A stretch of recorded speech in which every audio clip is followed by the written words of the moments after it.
Hello viewers, welcome to my YouTube channel. আজকে আমি মাধ্যমিকের পরীক্ষার্থীদের জন্য আরও একটা ভিডিও নিয়ে চলে এসেছি। আজকে যেটা করাবো সেটা 2022-এর মাধ্যমিক প্রশ্নবিচিত্রা যে রয়েছে রায় ও মার্টিনের, সেখান থেকে ইংলিশের মডেল কোশ্চেন পেপার 14। এটা নবদ্বীপ হিন্দু স্কুলের একটা সেট। এর আগে আমি 13 পর্যন্ত করিয়ে দিয়েছি। যারা দেখোনি তারা ভিডিওগুলো দেখে নাও, লিঙ্ক তোমরা ডেসক্রিপশন বক্সে পেয়ে যাবে। আর তোমরা নিশ্চয়ই ইতিমধ্যে দেখেছো যে আমি মাধ্যমিকের টেস্ট পেপারের ভিডিওটা নিয়ে চলে আসছি খুব তাড়াতাড়ি। তো ওটাও তোমরা দেখো। এবিটিএ টেস্ট পেপারের পুরো সলিউশন পেয়ে যাবে, যেমনভাবে আগের বছর আমি করিয়েছিলাম। এবারেও ঠিক সেভাবেই পুরোটা কমপ্লিট করব। তো তোমরা যারা নতুন আছো চ্যানেলে তারা অবশ্যই সাবস্ক্রাইব করে বেল আইকনটা প্রেস করে নাও, যাতে করে আমি ভিডিও দিলেই তার নোটিফিকেশন তোমাদের কাছে পৌঁছে যায়। চলো শুরু করি। আজকে করাবো মডেল কোশ্চেন পেপার 14। এটা হচ্ছে নবদ্বীপ হিন্দু স্কুলের একটা সেট। প্রথমে দেখো সিন থেকে কি আছে, দ্য পাসিং অ্যাওয়ে অফ বাপুর অংশটা তুলে দেওয়া হয়েছে। তো এটা টেক্সটের ভিডিও তোমরা আমার চ্যানেলে আগেই দেওয়া আছে, পেয়ে যাবে। লিঙ্কও তোমাদের জন্য ডেসক্রিপশন বক্সে দেওয়া আছে, দেখে নাও। এবার সরাসরি প্রশ্নে চলে যাব। প্রথমে মাল্টিপল চয়েস প্রশ্ন। Gandhiji breathed his last at. Gandhiji কোথায় তার শেষ নিঃশ্বাস ত্যাগ করেছিল? দ্য প্রেয়ার মিটিং, ওয়েটলা house, the car, red fort. তাহলে কোথায় প্রেয়ার মিটিংয়ে যাওয়ার সময়? তাহলে এটা হয়ে যাবে option 1, the prayer meeting. The passing away of Bapu is taken from. Passing away Bapu কোথা থেকে নেওয়া হয়েছে? Rich like us, prison and chocolate cake, mistaken identity, day of reckoning. এটা নেওয়া হয়েছে প্রিজন অ্যান্ড চকলেট কেক থেকে। তো তোমরা যখন টেক্সটগুলো পড়েছে বা আমি যখন পড়িয়েছিলাম তখন আমি বারবার বলেছিলাম যে কোথা থেকে কোন টেক্সট নেওয়া হয়েছে, এগুলো কিন্তু ইম্পর্টেন্ট। এখানে কিন্তু দেখো এই উত্তরটা কিন্তু এই সিনের মধ্যে দেওয়া নেই। তুমি যদি এটা না জানো তাহলে কিন্তু লিখতে পারবে না। তো এটা তোমাদের থেকে জানতে হবে কোনটা কার লেখা আর কোথা থেকে নেওয়া হয়েছে। The news of Gandhiji's death spread through Delhi like a thunderstroke, sharp arrow by piercing, flame fanned by wind, bullet train. এটা হয়ে যাবে option 3, flame fanned by wind. When one is faced with the shock of a loved one's death, one cries, shouts, laughs unnaturally, না whimpers. কি হয়? whimpers করে, তাহলে option 4. Out of every window there could be seen darkness, sad gloomy faces, wildfire, light. প্রত্যেকটা window থেকে কি দেখা যাচ্ছিল? স্যাড গ্লুমি ফেস, তাহলে অপশন 2। এরপরে দেখো স্টেটমেন্ট অ্যান্ড রিজন। স্টেটমেন্ট দেওয়া আছে, রিজনগুলো লিখতে হবে। প্রথমে রয়েছে আই ওয়াজ নাম উইথ শক। এর কারণ কি? কারণ গান্ধীজি হ্যাড বিন শট, গান্ধীজিকে মেরে ফেলা হয়েছিল। There was silence in the room. Reason Gandhiji breathe his last, Gandhiji শেষবারের মতো শ্বাস নিয়েছিলেন, সেই জন্য সাইলেন্স ছিল গোটা রুমে। দ্য পিপল ক্ল্যামার্ড ওয়াইডলি, এটা স্টেটমেন্ট লিখতে হবে। এটা হবে the people were to stand to speak in the beginning. Next দেখো ট্রু ফলস রয়েছে, সাথে সাপোর্টিং সেন্টেন্স লিখতে হবে। প্রথমে রয়েছে people calmed a little when it was announce that they won't be able to see Gandhiji for the last time. তাহলে যখন people মানুষদের বলা হলো যে তারা গান্ধীজিকে শেষবারের মধ্যে ওন্ট বি এবল দেখতে পাবে না, তখন তারা শান্ত হলো, তাহলে এটা হয়ে যাবে ফলস। সাপোর্টিং সেন্টেন্স হবে এই লাইনটা, they calmed a little when it was announce that they would be able to see Gandhiji before the funeral. এরপরে আছে people jostled one another for entering into the house, এটা হবে ট্রু। সাপোর্টিং সেন্টেন্স এই লাইনটা আমরা লিখব, they jostled one another in stampede to break into the house. এরপর দেখো ফেবল কবিতার অংশটা তুলে দেওয়া হয়েছে, তো এটারও লিঙ্ক তোমরা ডিসক্রিপশন বক্সে পেয়ে যাবে, টেক্সটে দেখে নিও মানেটা। প্রথমে আমরা মাল্টিপল চয়েসগুলো দেখি। The mountain and the squirrel had a or an quarrel, agreement, pact, না ট্রিটি। মাউন্টেন আর স্কুইরেলের মধ্যে কি হচ্ছিল? ঝগড়া, তাহলে option 1 quarrel. The squirrel admits that the mountain is, squirrel কি অ্যাডমিট করছিল? The mountain small, big, tiny, nut little, big, তাহলে option 2। The mountain cannot make squirrel track, carry forest on its back, crack a nut, না dance. Mountain কি করতে পারে না? Nut ভাঙতে পারে না, তাহলে crack a nut. The squirrel is very, squirrel কি? arrogant, proud, logical in its argument, না illogical, logical, তাহলে option 3, logical in its argument. এরপর দেখো দুটো প্রশ্ন আছে, mention two qualities of the mountain, তাহলে এটার উত্তর হবে two qualities of the mountain are the mountain can carry forest on its back and it can make a pretty squirrel track.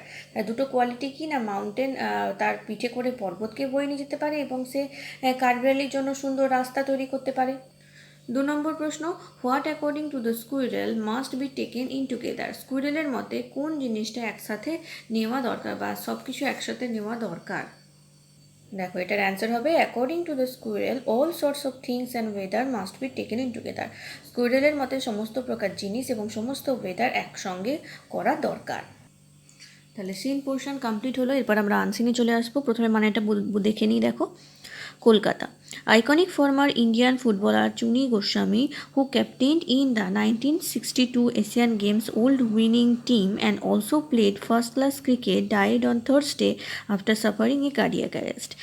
তাহলে একজন খুবই বিখ্যাত ভারতীয় ফুটবলার চুনি গোস্বামী, যিনি 1962 সালে এশিয়ান গেমস গোল্ড উইনিং যে টিম ছিল সেখানে ক্যাপ্টেন ছিলেন এবং ফার্স্ট ক্লাস ক্রিকেটারও ছিলেন, তিনি থার্সডেতে কার্ডিয়াক অ্যারেস্টে মারা যান। দ্য ভার্সেটাইল স্পোর্টস ভেটারেন ওয়াজ 82। এই বহুমুখী ক্রীড়ার জগতের একজন কৃতিত্বের ব্যক্তি, যার বয়স তখন হয়েছিল 82 বছর, and breathe his last at a hospital here. এখানকার একটা হসপিটালে তিনি মারা যান। He is survive by his wife Basanti and son Sudipta. তিনি তার স্ত্রী বাসন্তী এবং ছেলে সুদীপ্তর মধ্যেই যেন বেঁচে থাকবেন।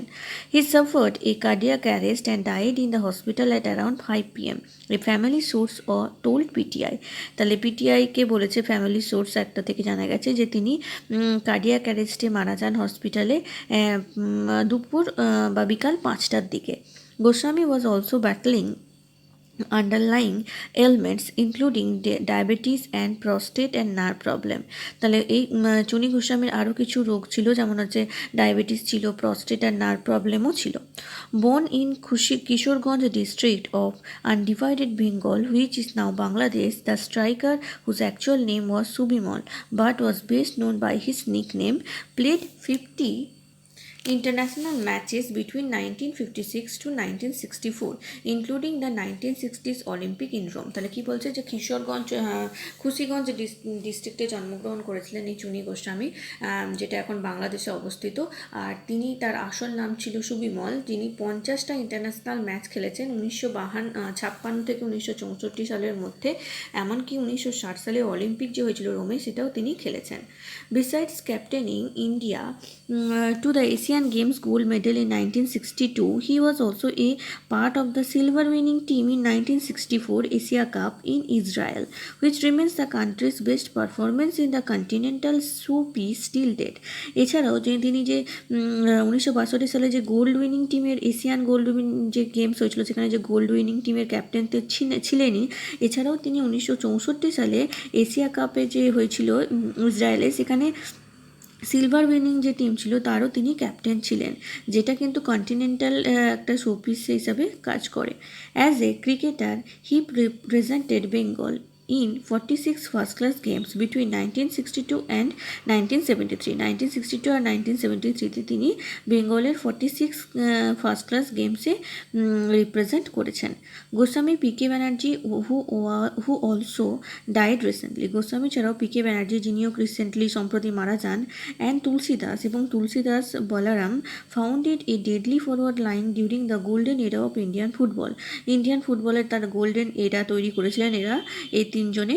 when the country was considered one of the Asian powerhouse, Chuni Goswami won the best striker of Asia award in 1962। এই সময় এশিয়াকে একটা এশিয়ান পাওয়ার হাউস হিসাবে ভারতীয় দলকে বিবেচনা করা হতো, তখনই কিন্তু Chuni Goswami best striker of Asia award জিতেছিলেন 1962 সালে। For his service to Indian football he was conferred the Arjuna award 1963। তার এই ভারতীয় ফুটবল টিমের এই যে কৃতিত্বের জন্য তাকে অর্জুন পুরস্কার দেওয়া হয়েছিল 1963 সালে, পদ্মশ্রী দেওয়া হয়েছিল 1983 সালে। The Indian postal department issued a commemorative stamp on his 82nd birthday in January to recognise his contribution to the game in the country. গোটা ভারতে তার যে এই যে খেলার ফুটবলের প্রতি তার কন্ট্রিবিউশন সেটা স্মরণ করে রাখার জন্য ভারতীয় যে পোস্টাল ডিপার্টমেন্ট তার 82তম জন্মদিনে তার নামে একটি স্মরণীয় ডাকটিকিট প্রচলন করেন। Goswami played for a single club Mohun Bagan. Goswami শুধুমাত্র একটা ক্লাবের হয়েই খেলেছেন, যেটা হচ্ছে Mohun Bagan. Through out his career before his retirement in 1968। তার গোটা জীবনে গোটা কেরিয়ারে একটা দলের হয়ে খেলেছেন, তিনি রিটায়ারমেন্ট করেছেন 1968 সালে।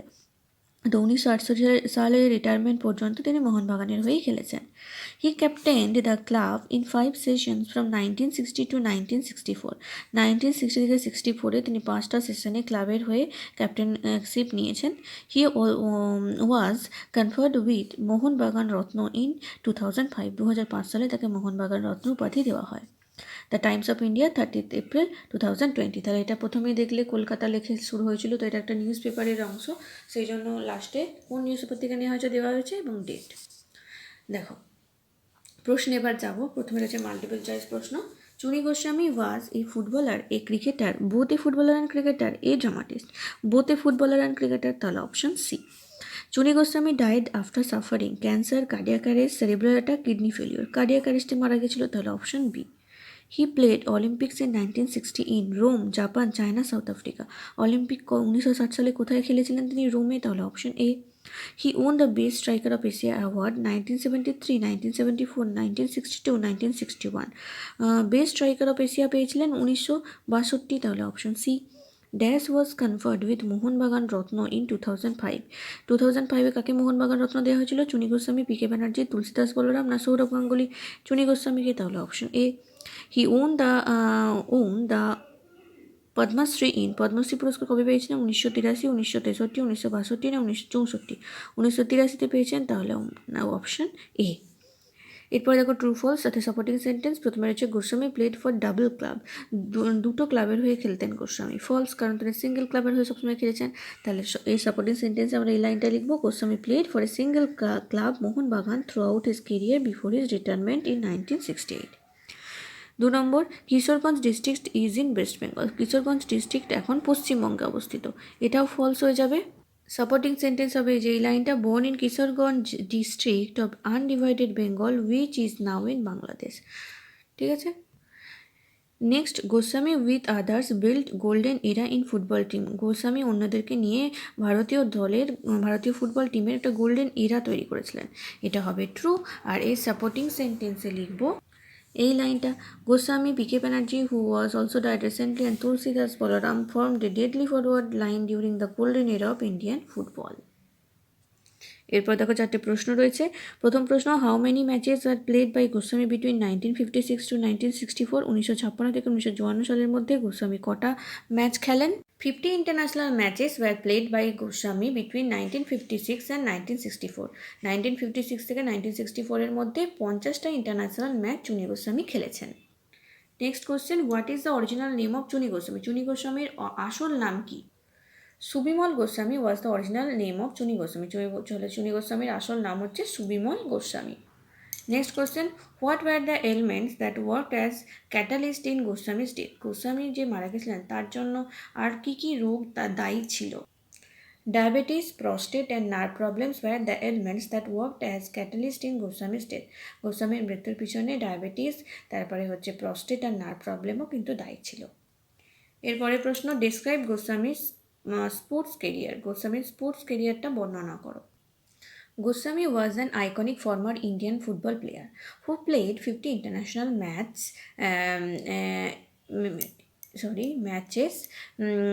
MATCHS, including Olympics, and as a cricketer he represented Bengal in 46 first-class games between 1962 and 1973. এবার দেখো আমরা গ্রামার ভোকাবুলারিতে চলে আসবো। প্রথমে ভার্বের সঠিক ফর্ম বেছে লিখতে হবে। Rina who dash ill for a month. Dash ill, তাহলে has been ill. For a month, 1 মাস ধরে অসুস্থ ছিল, তাহলে এটা হয়ে যাবে has been ill for a month dash the doctor last Monday. Visited the doctor last Monday. The doctor dash her complete bed rest. The doctor advised her. তাহলে প্রথমে হ্যাভ বিন, তারপরে ভিজিটেড, তারপরে হচ্ছে অ্যাডভাইসড। ঠিক আছে। এরপরে দেখো appropriate article preposition করতে হবে। Wrestling is one of dash oldest sports in the world. তাহলে ওয়ান অফ দ্য হয়ে যায়, তাহলে one of the oldest sports in the world. Ancient cave drawings of dash people wrestling with one another have been found dash Europe. It is a serious sports. তাহলে এটা হয়ে যাবে drawing of the people, আর এটা হবে have been found in Europe. তাহলে the in. এরপর দেখো, the authorities postponed the cricket match. এটাকে ভয়েস চেঞ্জ করতে হবে। এটার অ্যান্সার হয়ে যাবে the cricket match was postponed by the authorities.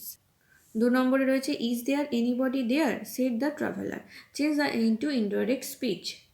এটা অ্যান্সার হবে the traveller asked if there was anybody there. পরেরটা রয়েছে দেখো, we should not show cruelty to animals, rewrite using adjective form of the word underline. তাহলে ক্রুয়েলটির adjective ব্যবহার করে এই লাইনটাকে রিরাইট করতে হবে। এটার উত্তর হবে we should not be cruel to animal.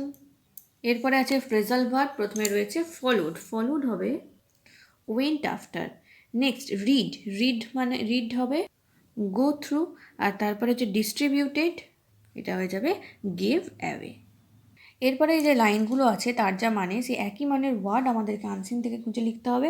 তো প্রথমে দেখে নিই কী আছে। A person who had long experience in a particular field, এটা হবে veteran. Next acting as a memorial of an event or person, এটা হয়ে যাবে কমমেমোরেটিভ। তারপরে a familiar or humorous name given to the person or thing, এটা হবে nickname. আর তারপর দেখো widely recognised and well established, এটা হবে আইকনিক। তাহলে গ্রামার কমপ্লিট হলো। এবার দেখো রাইটিং, 3টে রাইটিং আছে। প্রথমে রয়েছে write a story using the following point, এই পয়েন্টগুলো ফলো করে একটা গল্প লিখতে হবে। কি পয়েন্ট দেখো, father has a Son who false into bad company, father worried, tries to rectify him, his efforts fail, things of A plan, buys some tempting mangoes, puts a rotten one in their midst, all mangoes spoiled next day, boy gave up bad companions। দেখো গল্পের নাম হচ্ছে bad company. Once a boy fell into a bad company, একদিন একটা ছেলে খারাপ সঙ্গে পড়ে। He acquired many bad habits, তার মধ্যে অনেক খারাপ গুণ দেখা যায়।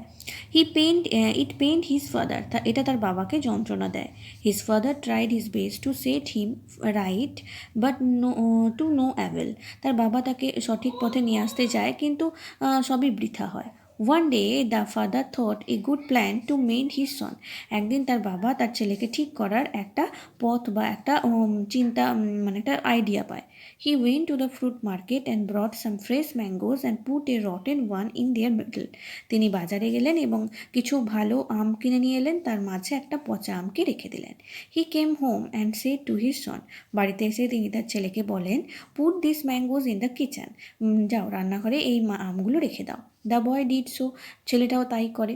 After few days the father asked his son to bring the basket of mangoes, কিছুদিন পর তার বাবা বলে যাও আমের ঝুড়িটা নিয়ে এসো। The son was surprise to find that all the mangoes had গান রটেন, এটা দেখে ছেলে অবাক হয়ে যায় যে প্রত্যেকটা আম পচে গেছে। দ্য ফাদার সেড, তখন তার বাবা বলে, one rotten mangoes has spoiled all the good mangoes, একটা বাজে আম সমস্ত ভালো আমকে পচিয়ে দিল, নষ্ট করে দিল। ব্যাড ফ্রেন্ডস আর লাইক ব্যাড ম্যাঙ্গোস, আর খারাপ বন্ধুও এই খারাপ আমেরই মতো। দে উইল স্পয়েল ইউজ, তারা তোমাকে নষ্ট করে দিতে পারে। The son listen to the advice and gave up bad company, ছেলেটি তখন তার বাবার এই কথা মন দিয়ে শুনলো এবং তার খারাপ সঙ্গ ত্যাগ করলো। তাহলে এই গল্পের মরাল কি হতে পারে, নীতিকথা, better alone than in bad company, খারাপ সঙ্গ থেকে একা থাকা অনেক ভালো। এরপরে দেখো 2 নম্বর 8-এর দাগের রাইটিংয়ে রয়েছে write a news paper report using the following points, এই পয়েন্টগুলো ফলো করে একটা নিউজ পেপার রিপোর্ট লিখতে হবে। কী কী পয়েন্ট আছে দেখো দেখে নিই। Amphan, a super cyclonic storm had its origin in the bay of Bengal on 16th May 2020, the worst tropical cyclone hit West Bengal and spelled mass distribution. According to the Indian Meteorological Department, a super cyclonic storm wind speed was 150 to 170 km/h, gust of winds. Eastern part of India witnessed many cyclonic in the past. A total 98 fatalities recorded in India alone after the cyclone passed. Its trail of destruction in Odisha and West Bengal. Trail of destruction is in Odisha and West Bengal. Effects of the cyclone on people, society and environment. The costliest cyclone ever recorded in the North Indian Ocean, surpassing the record held by cyclone Nargis of 2008. তাহলে বুঝতেই পারছো নিশ্চয়ই Amphan cyclone নিয়ে একটা news paper report লিখতে দিয়েছে, তো তোমাদেরকে এই রিপোর্টটা লিখতে হবে। দেখো কিভাবে লিখবে। দেখো, Amphan hits West Bengal, at least 98 killed. Kolkata 15th August. At least 86 people, এখানে 98 বলেছে, 98 people killed and countless injured as Amphan severe cyclonic wind made its landfall on 20th May 2020 at around 10 to 11 am between coastal area of West Bengal as well as Odisha and Bangladesh. তাহলে প্রায় 98 জন মানুষ মারা যায় এবং অনেকেই ক্ষতিগ্রস্ত হয় যখন সিভিয়ার সাইক্লোনিক স্টর্ম আমফান 20 মে 2020-তে 10টা থেকে 11টার মধ্যে কোস্টাল এরিয়া ওয়েস্ট বেঙ্গল এবং উড়িষ্যা ও বাংলাদেশের মাঝামাঝি যে কোস্টাল এরিয়া সেখানে তার ল্যান্ডফল হয়। The news channels were spreading awareness about it for the last few days. কয়েকদিন ধরে নিউজ চ্যানেল এই সম্পর্কে অ্যাওয়ারনেস মানে মানুষকে সতর্ক করতে থাকছিল।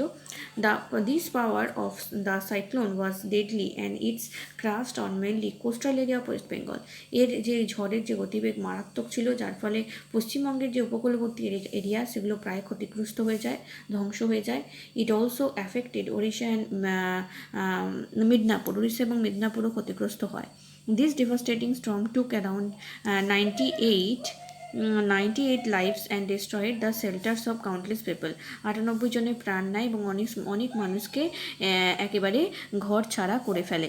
সাম আর শিফটেড টু রিলিফ ক্যাম্পস, কিছুজন রিলিফ ক্যাম্পে চলে যায়। Telecommunication remains virtually paralysed while electricity and water supply have been badly disrupted.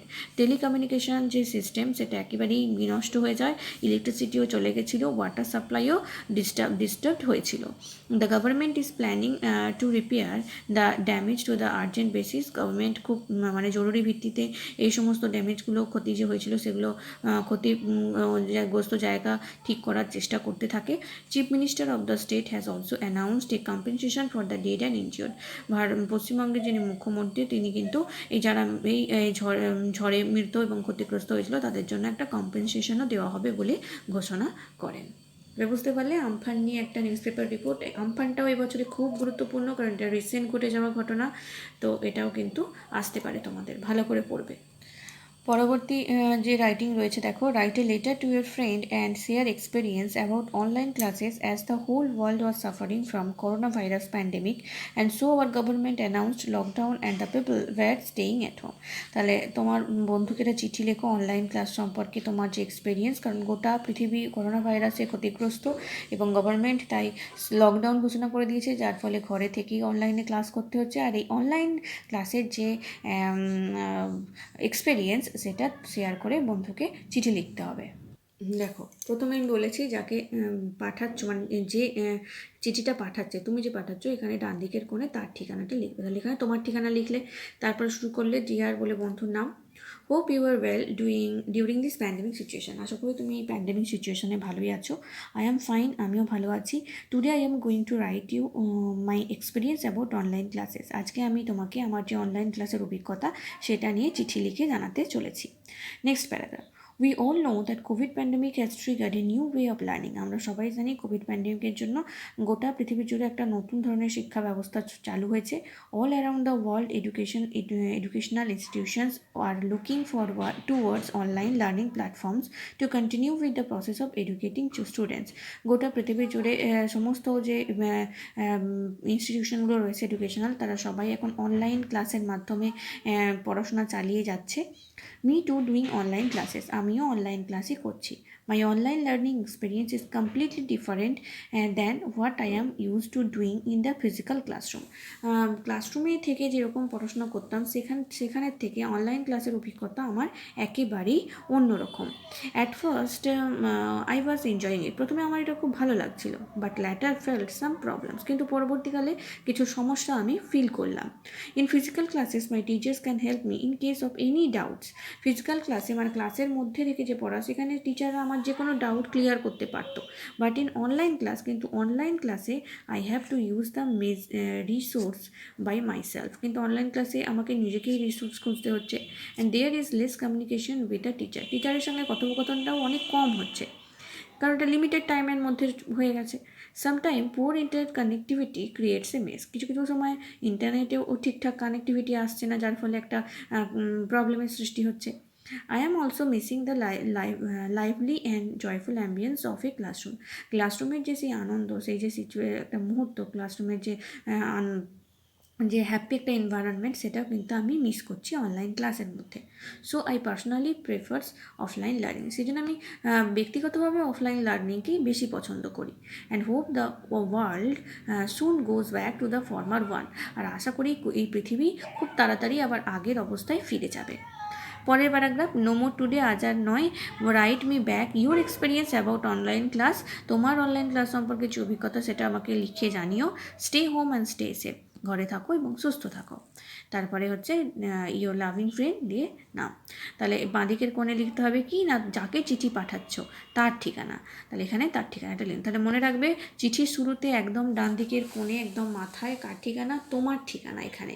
আর চিঠির শেষে একদম শেষে বাঁদিকের কোণে হচ্ছে যাকে পাঠাচ্ছ তার ঠিকানা। এই যে চিঠির যে ফরম্যাটটা, এটা কিন্তু মেনটেন করবে, এর উপর নাম্বার আছে। তোমরা যদি এটা ভুল লেখো তাহলে কিন্তু নাম্বার কেটে নেবে, যতই ভালো চিঠি লেখো না কেন এইটা যদি ভুল লেখো তাহলে কিন্তু নাম্বার কাটা যাবে। তো ফরম্যাটের ওপরেও একটা আলাদা করে নাম্বার থাকে, এটা খুব ভালো করে তোমরা মনে রাখবে। তাহলে মডেল কোশ্চেন পেপার 14টা কমপ্লিট হলো। নেক্সট ডে আমি 15 নম্বর মডেল কোশ্চেন পেপার নিয়ে চলে আসবো ভিডিও নিয়ে। তোমরা এভাবে ফলো করতে থাকো। আর যদি চ্যানেলে নতুন হয়ে থাকো অবশ্যই সাবস্ক্রাইব করে বেল আইকনটা প্রেস করে দাও, কারণ বেল আইকন প্রেস করা থাকলে যে কোনো ভিডিও আপলোডের নোটিফিকেশান তোমাদের কাছে পৌঁছে যাবে। Thank you.